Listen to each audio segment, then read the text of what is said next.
예수께서 이 말씀을 하시고 제자들과 함께 기드론 시내 건너편으로 나가시니 그곳에 동산이 있는데 제자들과 함께 들어가시니라. 그곳은 가끔 예수께서 제자들과 모이시는 곳이므로 예수를 파는 유다도 그곳을 알더라. 유다가 군대와 대제사장들과 바리새인들에게서 얻은 아랫사람들을 데리고 등과 횃불과 무기를 가지고 그리로 오는지라. 예수께서 그 당할 일을 다 아시고 나아가 이르시되 너희가 누구를 찾느냐? 대답하되 나사렛 예수라 하거늘 이르시되 내가 그니라 하시니라. 그를 파는 유다도 그들과 함께 섰더라. 예수께서 그들에게 내가 그니라 하실 때에 그들이 물러가서 땅에 엎드러지는지라. 아멘. 할렐루야. 우리는 흔히 겁이 없고 목소리가 크거나 또는 배짱이 두둑한 사람들을 보고 담대하다라고 표현들을 합니다. 하지만 성경이 말하는 담대함은 그럴까요? 세상이 말하는 그런 만용 또는 자기 확신과는 본질적으로 다른 담대함을 성경에서는 이야기를 합니다. 자신의 힘이나 어떤 자원을 믿고 앞뒤 가리지 않고 뛰어드는 그 담대함은 자기 능력에 대한 과신일 뿐입니다. 그 자기 과신을 가지고 나는 할 수 있다, 긍정적인 마음으로 상황을 낙관적으로만 보려 하는 그 자기 최면은 언젠가는 그 위기 앞에서 쉽게 무너져 버릴 수밖에 없고 모래 위에 집을 세운 바와 같이 이러한 담대함은 금방 무너져 버릴 담대함이 됩니다. 그러면 과연 올바른 담대함은 무엇일까? 그 상황, 우리 앞에 놓여질 상황은 두렵지만 그 상황보다 더 크신 그 상황을 주관하고 계시는 하나님이 나와 함께 하심을 믿기 때문에 한 발자국을 내딛는 용기, 그것이 진짜 담대함입니다. 즉, 내 능력을 믿는 것이 아니라 하나님의 능력을 신뢰하면서 나아가는 용기 말입니다. 그것이 진짜 담대함이죠. 그러면 어떤 분은 이렇게 얘기하실 겁니다. 신에 대한 믿음이 있는 사람들은 신을 믿는 믿음이나 또 자신을 믿는 믿음이나 뭐 다를 바 없지 않느냐? 어차피 그 믿음이나 신을 믿는 믿음이나 똑같은 믿음으로 내딛는 용기 아니냐? 무슨 차이가 있느냐라고 물으실 수 있겠지만 분명하게 다릅니다. 왜 다르냐? 자신을 믿는 사람의 담대함은 자신이라는 그 배의 엔진을 믿고 그 엔진이 돌아가야 배가 앞으로 추진력 있게 나갈 것 아니겠습니까? 그 엔진을 믿고 나아가겠지만 신을 믿는 사람의 담대함은 바람을 다스리는 분의 하나님을 의지하며 돛을 올리는 사람입니다. 내 배의 엔진은 언제든지 고장날 수 있지만 그 바람을 주관하시는 하나님은 실수하지 않으시기 때문입니다. 우리가 종교개혁 선상에 있는 개혁주의의 개신교 아닙니까? 그 대가라고 볼 수 있는 존 칼빈은 자신의 저서인 기독교 강요에서 이렇게 이야기합니다. 우리의 담대함은 그리스도의 의로우심과 그분의 보호하심을 확신하는 데에서부터 나온다라고 이야기합니다. 그러므로 2026년도 한 해 우리가 가져야 될 담대함, 나로부터가 아닙니다. 누구로부터? 그리스도를 믿는 확신으로부터 시작해야 됨을 잊지 않는 저와 여러분이 되시길 주님의 이름으로 축복합니다. 본문 1절 말씀 보면은 예수님께서 이 말씀을 하시고 라고 성경이 시작을 하고 있습니다. 여기서 이 말씀이란 무엇을 의미하냐? 요한복음 17장 전체의 내용입니다. 요한복음 17장이 어떤 내용입니까? 예수님께서 기도하신 대제사장적 기도입니다. 예수님은 바로 이 기도를 들으신 다음에 제자들과 함께 기드론 시내 건너편 동산으로 가십니다. 그때 가룟 유다도 예수님을 팔아넘기기 위해서 로마 군병들과 군대와 횃불과 무기 든 자들과 함께 동산으로 향합니다. 4절 말씀해 보니까 예수님은 그 당할 일을 다 아셨다라고 기록하고 있습니다. 그리고 그 상황을 아시는 예수님의 반응이 어떠한지 여러분들은 주목하셔야 됩니다. 예수님이 그 상황을 다 아시고 그 자리를 피하셨습니까? 아닙니다. 그렇지 않습니다. 그들로부터 숨지 않으셨습니다. 몽둥이와 횃불과 등을 들고 다가오는 그 자들로부터 피하지 않으셨습니다. 오히려 그들에게 다가가서 먼저 물어보시죠. 뭐라고 물어보십니까? 누구를 찾느냐? 너희가 누구를 찾느냐? 그러자 예수님께서 뭐라고 대답하시냐? 그들이 뭐라고 대답을 하냐? 나사렛 예수라. 주님은 말씀하십니다. 에고 에이미, 내가 그니라. 자신이 바로 나사렛 예수임을 몽둥이와 등과 횃불을 들고 찾아온 사람들에게 당당하게 이야기하십니다. 내가 그니라. 너희들이 찾는 예수가 바로 나야. 이 짧고 온화한 한마디에 그 중무장했던 군사들이 뒤로 물러가 예수님 앞에 엎드려 절을 한다고 6절 말씀에 기록되어 있습니다. 우리는 군사들이 왜 예수님의 앞에 꿇어 엎드렸는지 그 이유를 성경에도 설명하고 있지 않기 때문에 알 수 없습니다. 그러나 우리가 이러한 모습을 통해 생각해 볼 수 있는 것은 뭐냐?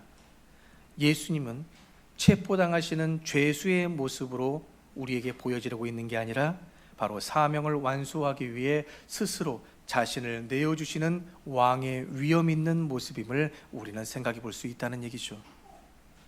예수님은 장차 곧 잡히시고 채찍을 맞으시며 십자가에서 물과 피를 쏟아 돌아가셔야 될 그 상황을 다 아시고도 자기 백성들의 죄를 짊어지시고 정면으로 그들 앞에 자신을 나타내고 계시는 겁니다. 이러한 예수님의 모습을 통해 우리가 마땅히 본받고 따라야 될 예수님의 정신과 삶은 무엇이 되어야 될까? 예수 그리스도의 영이 우리 안에 있는 우리도 예수님의 제자인데 2026년 이 한 해 동안 우리는 수많은 일들을 또한 마주하게 될 것입니다. 그런데 우리는 그 일들이 어떠한 일인지 아직은 온전하게 투명하게 볼 수는 없겠죠. 그러나 우리는 그 일들 앞에 어떻게 해야 된다? 우리가 진정 예수 그리스도를 영으로 모신 자들이라면 우리 역시 예수님과 같이 담대해야 한다. 그러나 정말 담대하기를 원하는데 내가 담대하고 싶다고 담대해집니까? 안 되지요. 그러기 위해 우리에게 선행되어야 될 세 가지의 과정이 있습니다. 오늘 그 세 가지의 과정을 짧게 나누려고 합니다. 그 첫 번째 과정이 무엇이냐? 기도의 자리를 먼저 통과하셔야 됩니다. 여러분들 지금 우리가 요한복음 18장 이제 예수님께서 동산으로 가셔서 이제 군병들에게 체포당하는 말씀을 우리가 보게 되는데 이 체포당하시기 전에 예수님이 하셨던 일들을 꼭 기억하셔야 됩니다. 바로 요한복음 17장에 무엇을 하셨습니까? 대제사장적인 기도를 드리셨다는 것. 성경은 이렇게 앞뒤 맥락을 같이 함께 읽어야 됩니다. 17장에서 이미 기도를 하셨기 때문에 18장 이 두려운 일들 앞에 당당하게 가실 수 있었던 거라는 겁니다. 우리가 세상에 나아가서 담대할 수 있는 것은 오직 기도뿐입니다. 기도 외에는 다른 능력이 없습니다. 새해를 통해 마주하게 될 모든 일들 앞에 우리는 하나님께 먼저 엎드리는 시간을 확보할 수 있어야 된다는 거죠. 송구영신 예배 때 여러분들에게 드렸던 기도 카드 저한테 다 돌아왔는데 참 그 기도 카드 중에 참 의미 있고 멋진 기도 제목이 있어 제가 소개를 해드리려고 합니다. 그 기도 제목이 뭐냐? 하나님 앞에 11조를 드릴 뿐만이 아니라 시간의 11조도 드리기를 원합니다. 안 멋집니까? 감동이 안 되십니까? 11조 생활도 어려운데 시간의 11조도 드린다니요. 보통의 신앙이 아닙니다. 우리가 보통 11조 하면 내 소득의 10분의 1을 드리는 것으로만 생각하지만 따지고 보면 우리에게 허락된 시간도 누구의 시간입니까? 우리에게 허락된 체력과 건강도 누구의 것입니까? 다 하나님의 것이죠. 다 하나님께 드려야 되는 거죠. 그럼에도 불구하고 하나님은 우리의 연약함을 아시기에 흔들리지 않도록 최소한 이 정도는 기본으로 갖추라 11조를 허락하셨을 뿐만 아니라 수많은 시간들 중에서도 이 주일만큼은 다른 날도 마찬가지지만 이 주일만큼은 너희가 내 앞에 나와 예수의 이름으로 하나 되는 시간을 가져라고 해서 우리가 주일 예배를 드리는 것 아니겠습니까? 그렇기 때문에 우리는 이 시간의 11조를 드리는 것 참 귀한 겁니다. 그 많은 시간들 중에 더욱 하나님께 드릴 시간을 따로 구별하여 드리겠다라는 이 성도님의 그 마음, 얼마나 아름다운 마음입니까? 누구의 기도 제목인지 궁금하지 않으십니까? 보아하니까 본인이 한 기도 아니라고 다들 관심이 없으신 것 같은데, 저런 멋진 기도 내가 했어야 되는데, 그래서 내 이름이 불려야 되는데 내가 안 했으니까 관심 없어, 지금 이런 표정들이신 것 같은데, 그 기도의 주인공은 바로 비밀입니다. 너무 좋은 마음을 갖고 계셔서 제가 본보기로 누구인지 소개를 해드릴 수도 있지만, 혹시나 만일 소원대로 이루지 못했다면 얼마나 또 부끄럽겠습니까? 그거는 저의 몫입니다. 제가 따뜻한 사랑으로 품어주면서 함께 기도로 동역하렵니다. 네, 아멘 나왔습니다. 물론 그 기도 제목을 쓰신 성도님께서 구체적으로 그 시간의 11조를 어떻게 사용을 하실지 모르겠지만, 예수님께서 이 모든 일에 기도로 준비하셨던 것처럼 시간의 11조 역시 오늘 하루 우리에게 어떤 일이 주어질지 모르는 것 아닙니까? 그러니 하루의 첫 시간을 구별하여 하나님께 기도로 준비하는 것이 오늘 말씀과는 가장 적합한 적용이 되지 않을까 생각을 해봅니다. 그렇게 하루의 첫 시간, 십자가 앞에 나와 마음으로, 때로는 마음으로 힘이 들 때라도 몸으로라도 하나님 앞에, 십자가 앞에 내던져서 몸기도라도 하나님한테 부르짖으며 애쓰는 그 기도를 하나님은 결코 외면하지 않으실 줄로 믿습니다. 그리고 반드시 그 기도를 하나님의 때에 하나님의 방법으로 응답해 주실 줄로 믿습니다. 그 믿음으로 2026년을 살아가는 저와 여러분들 되시길 주님의 이름으로 축복합니다. 기도는 두려움을 용기로 바꾸는 용광로라는 것을 꼭 기억해 주십시오. 우리가 담대하기 위해 선항되어야 될 두 번째는 뭐냐? 주님이 함께 하실 것을 알고, 즉 믿고 신뢰하는 것입니다. 매 순간 하나님의 말씀을 떠올리며 그 말씀을 신뢰해야 되는 것, 이것이 나에게 무장되어 있어야 됩니다. 4절 말씀에 뭐라겠습니까? 그 당할 일을 다 아시고, 다 아셨다 했습니다. 우리도 마찬가지 아닙니까? 우리는 말씀을 통해서 주님이 어떤 일을 감당하실 줄을 우리는 말씀을 통해 이미 다 알고 있습니다. 우리는 하나님의 백성이며 자녀이며 그리스도인입니다. 우리가 어떠한 삶을 살아야 되는지 우리 또한 그조차 다 알고 있습니다. 결국 우리도 주님과 같이 사랑하며 용서하며 우리의 물과 피를 쏟아내며 내 것을 희생하며 더 많은 사람에게 복음을 증거해야 된다는 것, 이 자리에 모르시는 분이 어디 있습니까? 다 알고 계시죠? 그러니 우리가 그 알고 있는 바대로 오직 약속의 말씀을 신뢰하며 나아가야 된다는 거죠. 성령이 우리와 함께 하시면 능치 못할 일이 없다라고 말씀에 기록된 바와 같이 그 말씀 붙잡고 우리가 하나님을 신뢰하며 나아가야 될 줄로 믿습니다. 우리도 주님과 같이 그렇게 2026년 우리가 마주해야 될, 일어날 모든 일들 앞에, 그 일들이 승진이 될 수도 있고 질병이 될 수도 있고 성공이 될 수도 있고 실패가 될 수도 있겠지만, 모든 일은 주님께서 허락하셔야만 가능한 일입니다. 왜냐? 모든 권세가 아버지 하나님의 손으로부터 나오기 때문에, 그 권세를 아버지께서 예수 그리스도께 위임하셨기 때문에 다 주님이 허락하셔야 가능한 일입니다. 그러나 주님께서 허락하시는 그 일들 안에서 하나님의 관점에서의 복은 뭐냐? 그러한 고난, 역경, 어려움이 우리에게도 닥칠 것인데, 그것은 그 고난으로부터 우리를 시험 들게 하는 것이 아니라, 그 고난으로부터 우리를 건져주시는 것이 복이 아니라, 그 고난을 통해서 연단되고 훈련되게 하시는 것이 하나님의 복이신 줄로 믿으시길 바랍니다. 그러니 우리는 고난이 다가올 때, 역경이 다가올 때, 환난이 다가올 때 아프죠? 힘들죠? 네, 우십시오. 눈물 흘리십시오. 좌절하십시오. 통곡하십시오. 부르짖으십시오. 마음껏 그렇게 하셔도 됩니다. 그러나 하나님 반드시 이 상황을 극복해서 저를 성장시켜 주실 줄로 믿습니다. 선포하며 나아가는 26년이 되기를 주님의 이름으로 축복합니다. 그것이 곧 우리에게 능력으로 다가오는 것입니다. 그 고난을 통해 연단되는 성화, 하나님은 그 성화를 우리를 바라보시며 그리고 계시는 거죠. 제2차 세계대전 당시에 나치의 그 수용소에서 살아남은 자들 중에 여러분들도 한 번쯤은 들어보셨을 겁니다. 코리텐붐이라는 여사가 있었습니다. 그 여사는 하나님의 섭리와 역사를 증거하던 사람이었는데, 그녀가 강연할 때마다 종종 자수용천 하나를 꺼내들면서 예시를 많이 듭니다. 그 철의 뒷면을 보게 되면 수많은 실들이 제멋대로 엉켜 있고, 검정색, 빨간색, 초록색, 여러 가지 알록달록, 금색, 은색, 여러 가지 실로 복잡하게 엮어져 있습니다. 그 수놓아진 엉망진창의 그 뒤에 자수정천 뒷면을 보여주면서 회중들에게 이야기를 합니다. 여러분의 인생이 이 천의 뒷면과 같이 엉망진창이지 않습니까? 참 보기 아름답지 않은 모습들 아닙니까?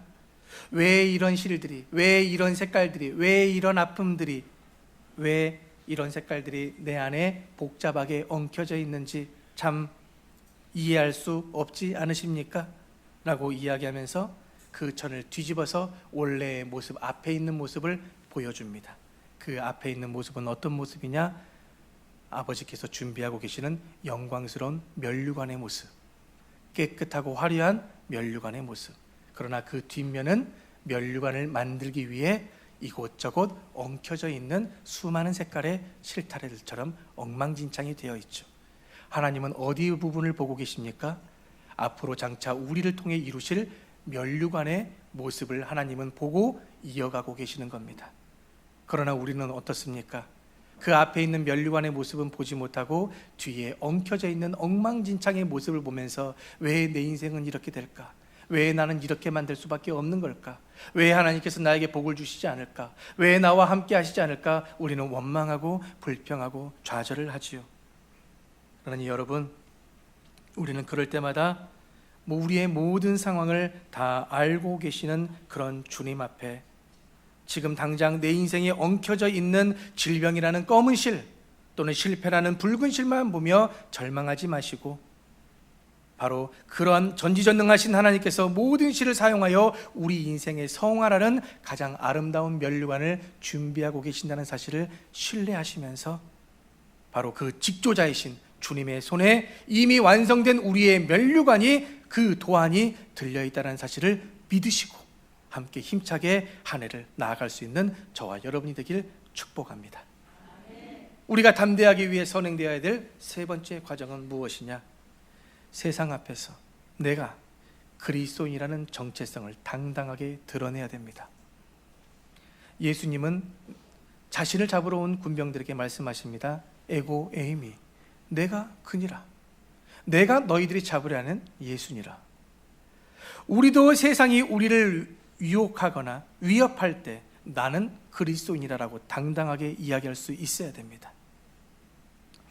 내가 그리스도인으로서 온전한 삶을 보여주지 못한 것 때문에, 내가 많은 사람들에게 덕이 되지 못한 것 때문에 늘 비겁하고 돌아서 숨는 것이 아니라, 그런 내 자신을 다시금 쳐서 복종시키는 그 마음으로 하나님의 자녀라는 담대함을 갖고 이 세상의 가치관에 맞설 때에 세상은 우리의 발 앞에 엎드려질 것입니다. 그러니 당당해야 됩니다. 아직 부족하죠. 여전히 안타깝죠. 저도 제 스스로 목사를 생각할 때 너무 연소하고 아직도 배워야 되고 무너지고 깎게 될 부분들이 많습니다. 저뿐만이겠습니까? 여러분들도 마찬가지 아니시겠습니까? 그러나 있는 모습 그대로 하나님 앞에 서십시다. 당당하게 우리의 믿음을 드러냅시다. 아직은 부족하지만, 더 많은 선한 영향력을 못 끼치지만, 그럼에도 불구하고 내가 하나님의 아들이다, 내가 하나님의 딸이다, 나는 주님의 제자다. 지금은 비록 내 모습이 초라하고 약할지라도 나는 반드시 당당하게 담대하게 이 세상에 복음을 들고 나갈 것이다 선포할 수 있는 한 해가 되길 바랍니다. 그럴 때 하나님께서 더욱 강력하게 역사하실 것입니다. 4세기 초에 로마 황제 리키니우스가 기독교를 박해할 때의 일입니다. 번개군단이라고 불렸던 정예 부대가 있었는데 40여 명이 크리스천으로서의 병사가 그 안에 있었습니다. 사령관은 그들에게 너희들의 신앙을 버려라, 하나님을 버려라, 그리고 우상에게 절하라고 명령을 합니다.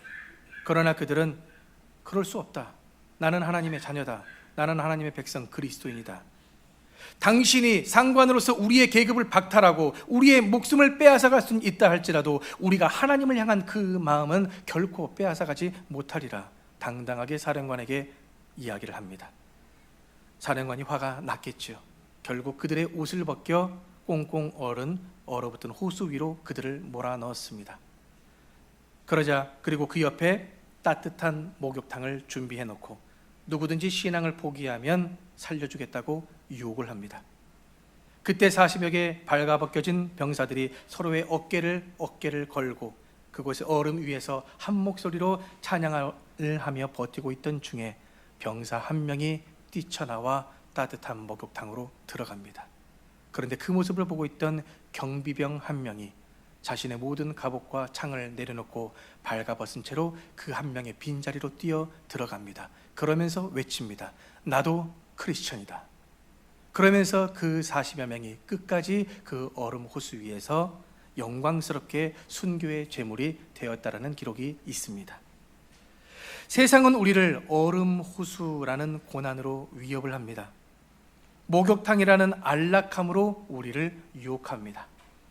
우리의 정체성을 숨기거나 포기하라고 또 강요하기도 합니다. 그러나 우리가 주님의 제자들답게 담대함으로 우리가 누구인지를 분명하게 밝힐 때 성령께서 그런 우리들의 작은 결단을 보시고 더 활활 타오른 활화산처럼 성령의 불로 그 모든 악을 대적하며 승리하게 하실 줄로 믿습니다. 마지막으로 여러분들이 잘 아시는 한 가지 이야기를 더 하면서 마무리를 하려고 합니다. 1956년 에콰도르의 아우카 부족에게 복음을 전하러 갔었던 20대 젊은 선교사 짐 엘리엇 이야기 많이 들어보셨을 겁니다. 그와 동료들이 그 아우카 부족 해변에 내렸을 때 아우카 부족원들이 창을 들고 공격해 왔습니다. 선교사들의 그들의 주머니에는 사실 총이 있었습니다. 그러나 그 총의 총뿌리를 부족원들에게 대지 않았습니다. 결국 그들이 찌른 창에 맞아 순교하게 되죠. 그들은 죽을 것을 알면서 그 땅에 간 겁니다. 많은 사람들은 그들을 향해서 무모하다, 어리석다라고 이야기를 하죠. 하지만 그들은 그럼에도 불구하고 그 비난과 손가락질에도 불구하고 정면으로 그들을 마주했고 창에 찔려 순교합니다. 훗날 발견된 그의 일기장에는 이런 글이 적혀져 있습니다. 결코 잃어버릴 수 없는 것을 얻기 위해 영원히 간직할 수 없는 것을 버리는 자는 바보가 아니다. 그는 그 죽음 위협 앞에서도 자신이 가야 할 길을 다 알고 간 겁니다. 그의 담대한 죽음은 훗날 이 아우카 부족 전체가 복음화가 되는 기적을 낳게 되는데 어떻게 복음화가 되었느냐? 바로 그 선교사들의 아내와 가족들이, 어린 자식들이 다시 그 땅을 밟습니다. 다시 그 땅을 밟아서 그들에게 전한 복음으로 부족원들 몇 명이 그 복음을 받아들였고 그 복음에 받아들인 영향이 더 많은 부족원들에게 전파가 되며 전체 아우카 부족이 복음화가 되는 역사가 이루어진 거죠. 결국 누군가의 피로, 누군가의 사랑과 희생으로 결국은 그 온 부족이 구원을 받게 되는 역사가 일어나게 된 거죠. 우리는 지금껏 한치 앞을 알 수 없는 한 해 한 해를 지금까지 살아왔고 새해를 다시금 맞이했습니다. 하나님이 허락하신 시간 속에 우리는 지금까지 믿음으로 살아왔습니다. 때론 그 믿음이 약해서 사탄에게 우리의 마음을 빼앗겨서 흔들리고 넘어지는 때도 있었지요. 그러나 하나님의 신실하신 사랑과 은혜로 말미암아 지금 우리가 어디에 있습니까? 다시 이 자리에, 다시 찬송과 기도와 참회의 기도와 말씀으로 은혜 받으며 결단할 수 있는 이 자리에 우리가 다시 와 있습니다. 이것이 복입니다. 이것이 은혜입니다.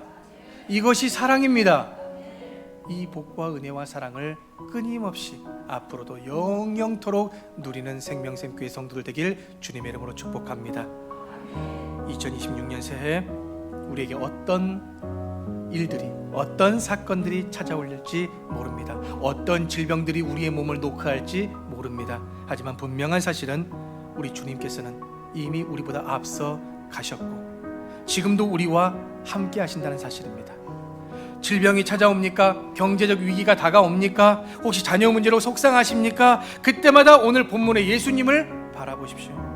무장한 군사들 앞에서도 당당하게 자기 자신을 내세우셨던, 오픈하셨던 그 십자가를 앞두고 계셨음에도 장차 세워질 수많은 십자가와 교회의 행진들을 보고 계셨던 주님을 바라보시면서 당당한 2026년도를 살아가는 저와 여러분들 되시길 주님의 이름으로 축복합니다.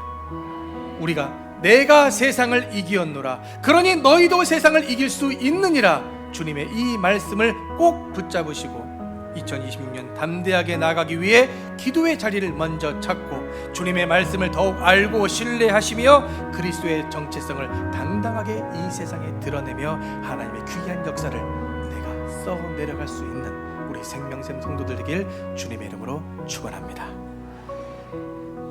우리를 사랑하시되 끝까지 사랑하시는 하나님 아버지, 새해 첫 주일도 어김없이 저희를 부르시고 말씀 안에 하나 되게 하심에 감사합니다. 이 시간 말씀을 듣는 것으로 만족하지 않게 하여 주시고 그 들음으로 생겨난 우리의 믿음과 결단이 삶으로 증명되는 한 해가 되기를 원합니다. 성령이시여 도우시고 인도하여 주셔서 우리 모두가 주님의 제자답게 담대함으로 나아가기를 원하오니 더욱 기도로 준비케 하시고 말씀을 더욱 신뢰함으로 크리스천의 삶이 무엇인지 당당하게 드러내는 저희 모두가 되게 하여 주옵소서. 그리하여 더 많은 영혼들에게 영생을 소개하며 증거하는 아버지의 참 자녀, 백성, 제자들 되게 하여 주옵소서. 예수님의 이름으로 기도하옵나이다. 아멘.